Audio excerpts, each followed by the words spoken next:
created my own little algorithms to do one thing or another, like disease states, a mortality algorithm. And I think you will have a whole levels of robotics, that humanoid robots or non-humanoid robots, whatever the case is. But the one that I really gravitated towards was Alteryx, low code, no code, business intelligence stuff, data science, machine learning, things like that. Audio, the text, and then everything's big metaverse buzz. Everybody knows the metaverse. Another week of AI.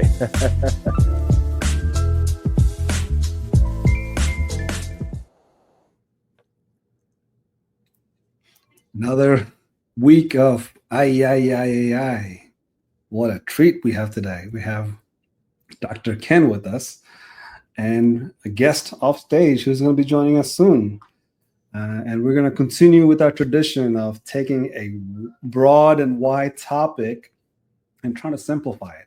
You know, it's a challenge, but we do it every week. Today, we're going to talk about small business. We're going to talk about small to medium-sized businesses and use of artificial intelligence. You know, when I say small business, I always refer to the fact that it's a growing business, growing to become the medium-sized business, and medium-sized business to the full enterprise, right? Global, you know. And does artificial intelligence play a role in small businesses just like it does in big businesses?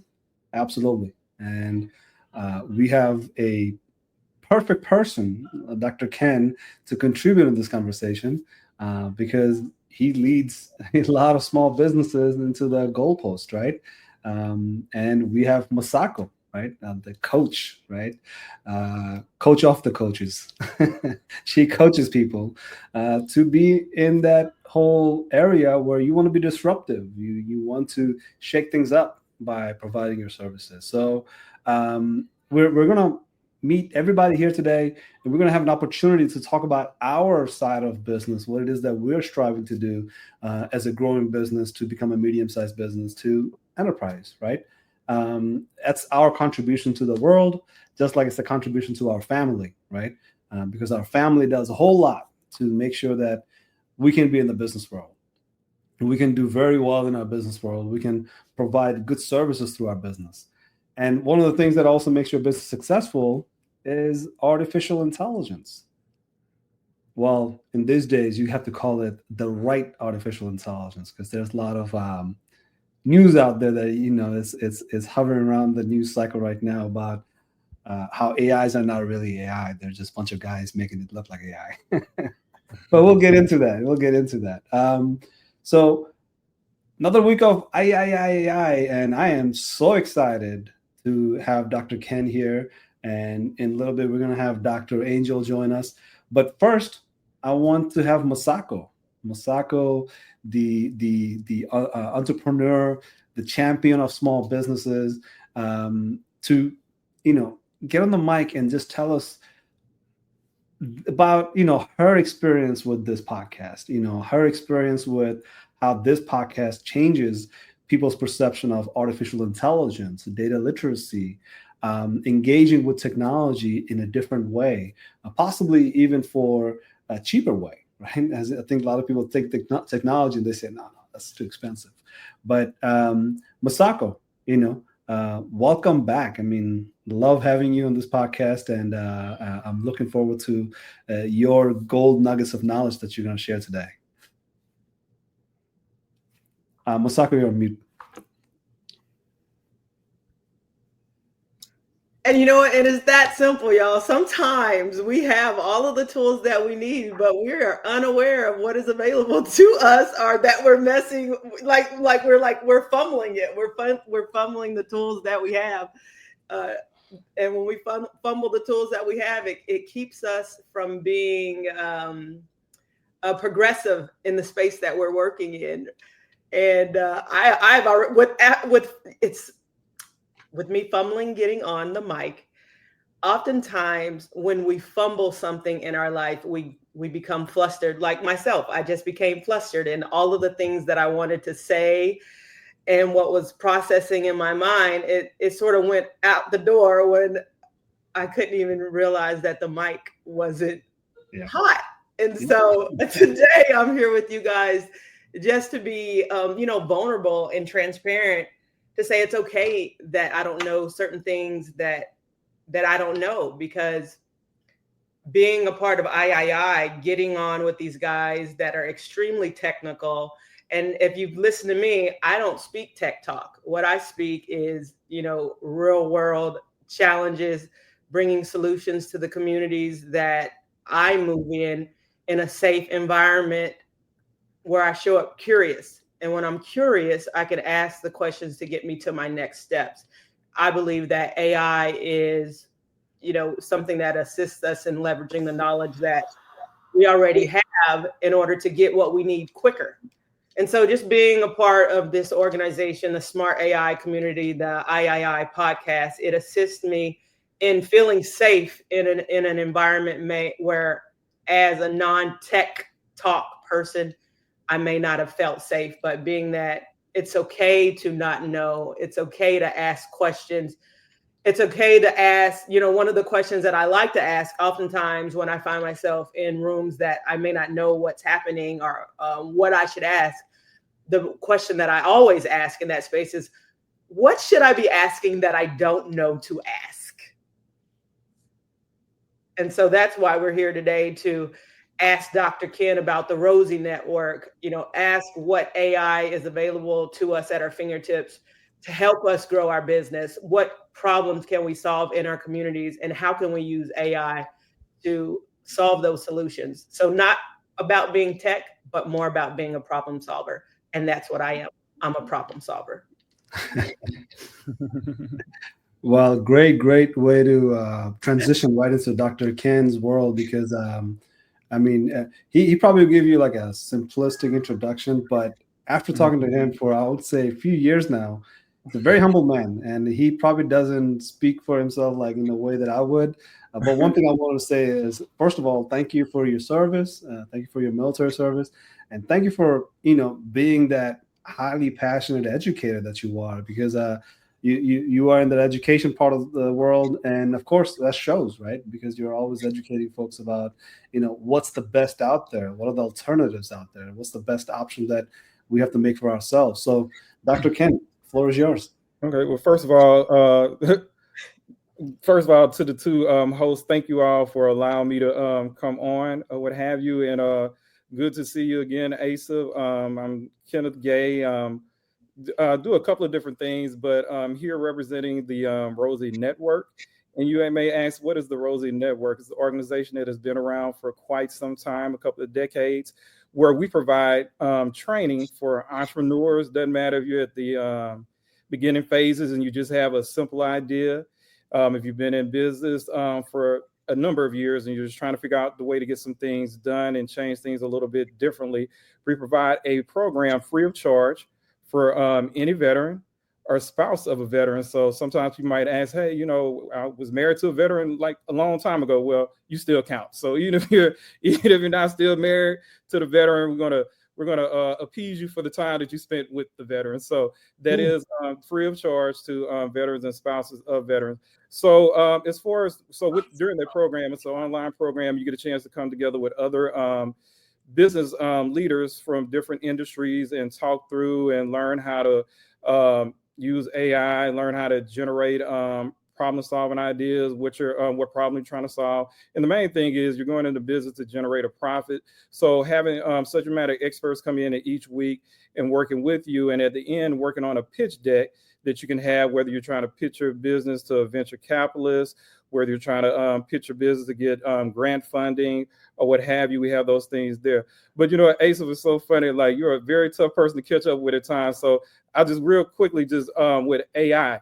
You actually did a training 2 years with AI, and I didn't know what the heck you was talking about. I'll be honest with you. It literally took me almost like a year and a half to circle back and be like, you know what? Let me go back and look at that dog on YouTube that Asif just kept going on and on and on and on. I'm like, what was he talking about? But so with that being said, So my business background, I'm a former educator, so I have a education consultant business. I'm a former high school principal. I was a teacher, assistant principal, high school principal, executive director over discipline for an entire district. Still in the military, so I'm in the reserves. So I started off like enlisted soldier as an NCO, and now I'm a colonel and a detachment commander of a unit in the Chicago area. So with that said, I have a chance to speak to a lot of different people and businesses or what have you. But I would truly say the one thing that really turned my mind on to AI. So somebody might say, why is he going back to school? So about a year and a half ago, I enrolled to take some classes, because sometimes even as an entrepreneur, you always want to look to see what are the new trends. And living here in the Texas area with the baby boomers, a lot of baby boomers retiring, and unfortunately, some of them are coming deceased over the last couple of years. There's a big shortage that's in the mental health field. So I took it upon myself to make sure that, I'm already, I deal with soldiers, I deal with educators, parents. So currently right now, I'm halfway through a counseling program where I'll be finishing with working towards a licensed professional counselor and a licensed marriage family therapist. So I would truly say that's what really got my mind hooked on AI. Just starting out doing some discussion questions. I actually had a fellow peer reached out to me, didn't know me at all, and they said, hey, I could tell you probably put a lot of effort in some of the things that you're doing. Have you thought about using, they named off a bunch of different things. Like, no, not really. So when I started utilizing, I'm like, oh man, now I see how quickly they can help out. So start using with the automation system. So what it made me think was, most of the individuals that we work with at the ROSIE Network, one of the biggest challenges they have as an entrepreneur is that 9 times out of 10, you're going to be a solopreneur. So it doesn't matter what your background is, doesn't matter if you have a Juris Doctor, doesn't matter if you're a bus driver, that 9 times out of 10, you're the only worker. So that means you're being the secretary, you're being the accountant, you're being the marketer, the strategic planner. So that comes with a cost. So the things that you might be lacking of in skills, a lot of times you're spending hours, countless hours trying to figure things out.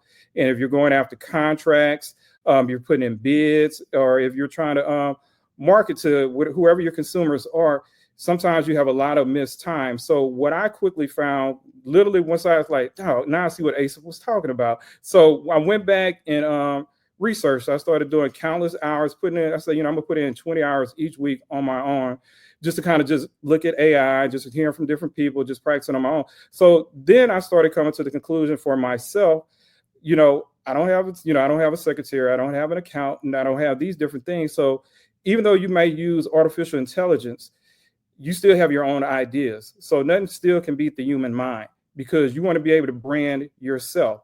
So what I did was I literally wrote out scripts as far as with myself, who am I? And so that way, when I interacted with AI, they would have a sense of who I was. And I actually had certain command prompts that I wanted to utilize depending upon what subjects I want to change. But I basically broke down the areas in which I needed assistance in, and I wrote out scripts. And I actually said, hey, as a solopreneur, I'm having trouble in these particular areas. So what I did was I loaded it all at once, and it brought back some different ideas. So when you ask, how can AI help with the business? Really, I hate to say it, it's really about to put a lot of people out of jobs. Because I got to the point, some people that's probably listening to me online, I started playing around with graphics. I said, well, let me see if I can create some memes. Let me see if I can create some GIFs. Matter of fact, let me throw my picture in here and see if it can animate me. So the more and more I started playing and researching and listening, and it's one of those things that you really have to be kind of hands-on. Think about the things that you're trying to figure out. But what the major thing as far as with AI with business is, whatever area that you're struggling with, you can write out a script. You can't just be like, oh, I want to make $1 million, and just throw it in Chat GPT or some other things. It's going to just spit out a whole bunch of different things. But hey, I'm trying to solve this particular problem. Hey, there are kids in my neighborhood that, in this area code that are struggling to read. These are some things that I think that I could put in place. This is what I'm passionate about. Matter of fact, these are my skills, because a lot of times people just put things in, and ChatGPT doesn't know if you have a certification degree, doesn't know what you have. So even when you're using AI, the biggest thing I would say is making sure that you plan out, literally write out a plan. So basically AI is a resource to assist you. It's not there to completely write their own idea for you, because then you're not going to be genuine. But what I have found is that with AI, you can eliminate a marketing team, you can eliminate a branding team. Matter of fact, you can eliminate a communication team, because it will literally pretty much produce anything that you need, from PowerPoints to graphics, to giving you research questions to actually look at and move on. So what I have found with a lot of the entrepreneurs that have gone through the ROSIE Network program, the way they're actually utilizing it are in a very different ways. But the major thing that I've noticed that they've been doing is just networking, finding other individuals they may not have known initially that are actually doing some of the business ideas that they would like, and reaching out to them and sharing or what have you. So one of the key things I would say is right now is just making sure that you write out a script. How does it help? You pretty much eliminated a lot of overhead, and you're saving a lot of time for people you might not have additional money for, to pay salaries or to do particular projects. I didn't mean to keep rambling on and on and on. So stop. Oh, it's so funny. Dr. Ken, I love the fact that you kept rambling, because oftentimes that's our stream of thought, right? Yes. Because, in listening to your stream of thought, I just began to think, so, I'm a person that believes in creator, right? The creator of heaven and earth. And so I have conversations. It's like an empty car seat. So I'm having those conversations with creator. I'm getting downloads, creator, because it's a small whisper for me. And so I use AI in the same way. It's like I treat AI like it's another human, like I'm having a conversation with. And so I'll ask certain questions, and it'll give me a response. I'll give another prompt. And so I'll get deeper and deeper and deeper to streamline what it is that I'm actually wanting to do. And I heard you say that it eliminated a lot of people and a lot of jobs for you. I feel like when AI is used in the space of what you already know, it should enhance what you know. So not to take all of your time as one solopreneur, take all of your time and wear all of these hats and you're master of no hat, but to find the thing that is truly unique to your unique gifts and qualities that you live life on purpose with. When you could do that and you could sharpen those skill sets, then those things that you prompted AI, you could align yourself with individuals that's their passion. And then you could assist them and say, hey, have you tried this to enhance their skill set? And it makes for a better enterprise, right? So everyone that is working together is moving in the space that they are purposed to move in. And instead of, the one person wearing all of the hats, because then, you're a master of nothing. You're a Renaissance person, which is fine. It's great that you know all of the things, because you got to know some things in order to have what I call an adult conversation with people about what you need and what your expectations are. And when they're being fugazi with you, you know that it's wrong, because you know what they need to be doing, because you've done your due diligence with AI. And so being in that space where everybody is being living life on purpose, being great on purpose, and not having to wear all of the hats. And for me, AyAyAy, that is what's been so great for me, because in the space that I am in within the communities, I can align with other individuals like Asif and the other organizations that could do what they're great at doing and serve a purpose for my mission. And when people are doing what they're great at and they're serving a purpose to fulfill the mission, then those individuals that we reach, they're truly receiving what it is that they need to receive, because the individual that did what they needed to do, everyone's more happier because a purpose has been served and met. That's my thought. That's all. So I love, Dr. Ken, that you were on a stream of thought, because oftentimes we are on a stream of thought. And if there's nobody there with us, we have to wear all of those hats. But when is it okay to just take the hat off and just breathe and relax and be silent for a moment? Exactly. To me, storytelling is very big. I went to a procurement meeting earlier today with a high school friend that has a different business. And like I shared with that individual, I mean, you have many of the ideas you're going to have. People are pretty much going to have the same ideas. So also remember this too, as individuals, artificial intelligence, like you say, is a great enhancer. But at the end of the day, you need to be able to sell yourself, because whenever you're dealing with business, when you're trying to bring on consumers, or you're trying to work on different things or trying to sell your products, people want to be able to buy into you. They want to know your story. Artificial intelligence is not going to be able to just be your story. So if you were the individual that may have been raised in foster care, but you had the ability to go through, maybe serve in the military, be able to go through school, that's a very powerful story. AI can't tell that story. You have to be able to tell that story, because what it shows is that you have resilience and you know how to use resources to get where you need to go. And stories are very important. I made a point for the two of you right before we got onto this intentionally, and that's one of the great things too, because people share what are some of the things that happens if you disagree? Because some people, AI give them something, they'll just go with it. Like I intentionally just put in, hey, what should I wear? Because I'm only going to be, the shirt is going to be seen or what have you. So the first idea came up with pretty much, I guess, Ace, what you have on is a button-down shirt. And then the polo shirt came up. And then I said, well, you know what? Well, I don't know how many people are going to see this, but I want to make sure it actually sees that KG, that brand. So I'm not wearing a button-down shirt. So I gave a reason why. So that's one of those things too, that being very specific. And even if it's something that you just don't go with it, just with AI, because I think some people feel when they get something from AI, that's just that's it. That's just the gold stamp, just go with it. As opposed to, like I said, that's why it's very important to have your own original ideas. It's an additional resource to help you out, but it's not there to completely just write out an idea and it really doesn't know exactly what you're trying to get from what you're asking. So this is the power of Dr. Ken, right? Because you guys are talking about what needs to be said so that when people hear it, they automatically say, I feel comfortable with that, right? How do you get somebody to be comfortable enough to sit down and learn enough to say, I don't know enough, but I can ask questions now, right? What about this? Why not that? How do you do that? Why do it this way? Why can't we do it that way? Right? The most powerful question I've ever heard in my life is that why do we do it this way? Why can't we do it that way? Now, if somebody cannot answer that, they should go explore that. Why can't we go do it that way? Right? That's important for us to explore, for us to know, for all to be comfortable with saying, yeah, the reason we don't do it that way is because we live in a very cold environment. You know, that's good for somebody in Texas, right? Minnesota might not accept that kind of things, right?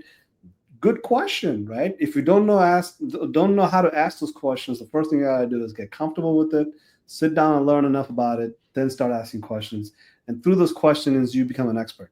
So let me ask you this to the two of you, Asif. So because they got several ROSIE Network individuals that are here and other veterans, I know they're going to be ready to just like throw something through the screen at me because they thought that you're probably going to be giving a lot of suggestions. So with that being said, what suggestion, I'll just ask the two of you, let's say that you have some of these entrepreneurs that are actually listening, because I know we have several right now that are not familiar with AI. You know, you just hear ChatGPT, they're not familiar with other particular entities out there, and they're trying to form either their business ideas or different things. But what suggestions would the two of you give them to get more comfortable being familiar with AI, and how would they even know if they're on the right path? Because even though, what guidance would you give them basically to get more comfortable with AI, and I guess maybe how to seek out an opportunity, whether it be mentors or whether it be groups like listening to your podcast? How would you suggest they go about finding the right individuals as opposed to going down rabbit holes that, really may not be benefiting them? Oh, so you want me to plug myself, right? The Smart AI community. I got you. No worries. You're the Jedi. You're the Jedi, the AI Jedi. Oh, thank you. I'll take that title and use it, actually. No, so the Smart AI community is literally based off of that, right? This is not a business. This is an open community where the door is open all the time because it's a virtual door. If you knock on Smart AI community, the first thing you're going to get is that understanding of why is it called SMART AI community. You are a specialist, Dr. Ken. So am I. So is Masako. So is anybody that's going to come through that door. Be it a high school student, be it somebody who retired 20 years ago. You're a specialist. If you know who you are, first thing you're going to know that you're a specialist of something, right? So S stands for specialist, and M stands for method, and A for advocates, right? And R and T for research and training. So the reason it's research and training at the end is because as a specialist, when you walk in, first thing we're going to identify is the method of your learning capabilities. How it is that you learn, what it is that you're going to learn, and the method you're going to learn it through. So that way, as an advocate who's also a specialist, you're going to advocate for a specific reason. So if you're a specialist and you're an engineer, you can advocate for a safe bridge.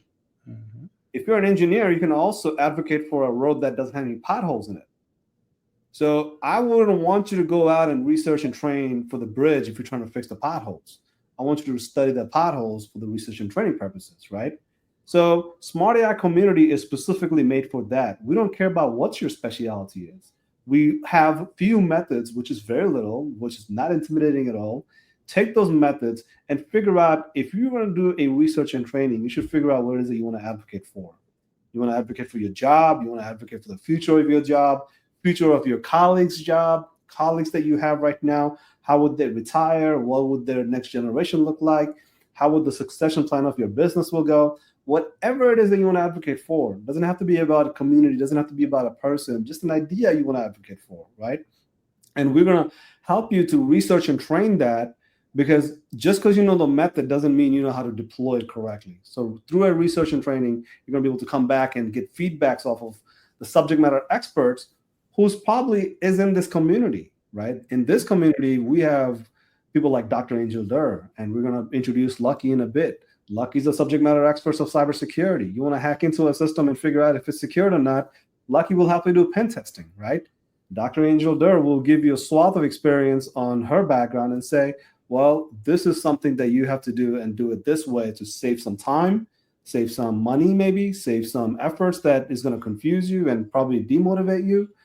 So that Smart AI community is built for that. We've been around for almost going 4 years now, and we have done projects on Alzheimer's dementia, patient care, figured out how to use safe data, safe privacy, so the patient care is well done, so nobody has any doubt about how that patient care is being conducted. We talked about cybersecurity for small businesses, where a mom and pop shop will have pennies stolen from them every transaction, and they do not find out for the next 3 years. All of a sudden, those pennies become hundreds and thousands of dollars, right? So imagine all sorts of scenarios that we, as a people that are specialists, can advocate through our research and training. So I'll just leave it at that, because we also have our reason why we do what we do, right? So our program is in partnership with AyAyAI. AyAyAI is a program, offered by not Dr. Ang. There's too many doctors here. I'm sorry. Everybody's a doctor today. Andrew Ang, who's a professor at Stanford University. He's also the CEO of Coursera, and he also started a program called deeplearning.ai, which teaches a lot of these AI topics for individuals that are interested in getting started in AI space, or just to say, what do I need to know enough about AI so I can live my life properly, right? Safe, security, and private, right? Our community is always open. So is AyAyAI community, and the reason we are partnered with AyAyAI community is because we want to have people's ability to reach out and have a data literacy, right? So Coursera is a platform that we will always recommend, because Dr. Andrew Yang will give very high discount for anybody that's coming to this program to say, I want to have data literacy for me and my team, right? So, you get some promo code, and you get some discount. But the AyAyAI's idea is just as Smart AI community's idea is, right? Is to help people who are specialists to become something of an expert in AI. Because it's not that you're becoming an expert in AI so you can leave your old specialty, but bring your specialty and learn and add and augment yourself, or enhance yourself, like Masaka would say, with AI, right? So that makes me very happy to add a short clip by Professor Andrew Yang, and let's listen to him. And then after that, we're going to bring Lucky and Angel onto the call, so that way we can hear what they have to say.